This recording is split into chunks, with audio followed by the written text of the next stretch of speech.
ఏందమ్మి కౌశికి ఇది? వాళ్ళు ఇంత పెద్ద తప్పు చేస్తే ఇంట్లో నుంచి గెంటేయకుండా ఇంకా నిలబెట్టి మాట్లాడుతూ ఉండవేంది? ఇప్పటికే వీళ్ళకి చాలా అవకాశాలు ఇచ్చావు అక్క. ఇక చాలు. నాకు వీళ్ళ మొహం చూస్తే ఆవేశంలో నేనేం చేస్తానో నాకే తెలీదు.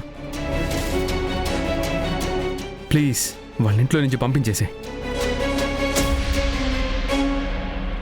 ఏంటదినా ఇంకా ఆలోచిస్తున్నారు? ఇంత జరిగాక కూడా, ఇంత చూశాక కూడా జగదాత్రి ఏ తప్పు చేయలేదు అంటారా? మీరు వాళ్ళ వైపే ఉంటారా? లేదు నిషి, ఈసారి జగదాత్రి వాళ్ళ వైపు లేను. ఈసారి జగదాత్రి వాళ్ళ వైపు లేను. ఈసారి జగదాత్రి వాళ్ళ వైపు లేను. ఈసారి జగదాత్రి వాళ్ళ వైపు లేను.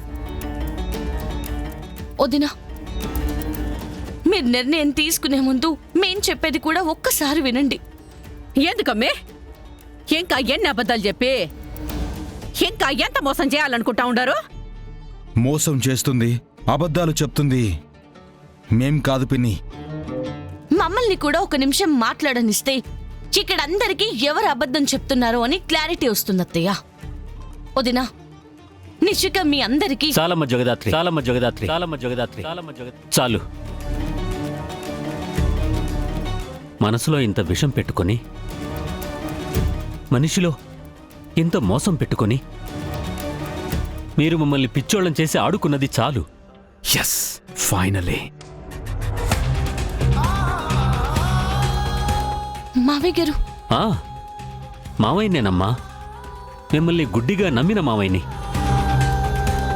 మీకోసం నా వాళ్లతో గొడవ పెట్టుకున్న మావయ్యని, జగదాత్రి ప్రాణం పోయినా తప్పు చేయదని నమ్మిన మావయ్యని,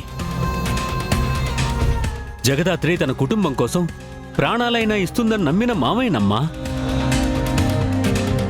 ఇవాళ తన కోసం తన సొంత చెల్లి కడుపులో పెరుగుతున్న బిడ్డని చంపడానికి కూడా వెనకాడని కసాయి మనిషి అని తెలుసుకున్న మావయ్యనమ్మా, తెలుసుకున్న మావయ్యనమ్మా, తెలుసుకున్న మావయ్యనమ్మా, తెలుసుకున్న మావయ్యనమ్మా. నా కోడలి కడుపు పోగొట్టి ఆ బాధలో ఉన్న అమ్మాయిని పట్టుకుని ఎన్నెన్ని మాటలంటున్నావమ్మా. అరే, బిడ్డ పోయిందని జాలి కూడా లేకుండా నువ్వు చేసిన తప్పును సమర్థించుకోవడానికి నిషిగా తప్పు చేసిందంటున్నావా?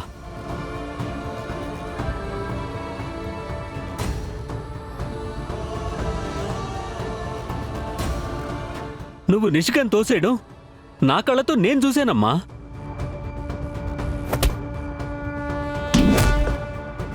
మరి అది అబద్ధం ఎలా అవుతుందమ్మా?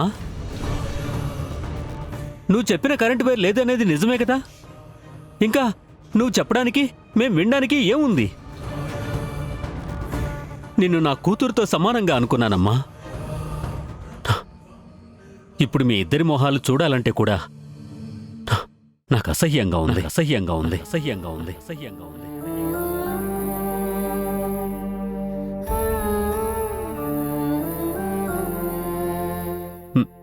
మిమ్మల్ని ఇంట్లోంచి ఎలానూ పంపించలేను కాబట్టి నాకొక సహాయం చేయండి. దయచేసి నా కంటికి మీరు కనిపించకండి.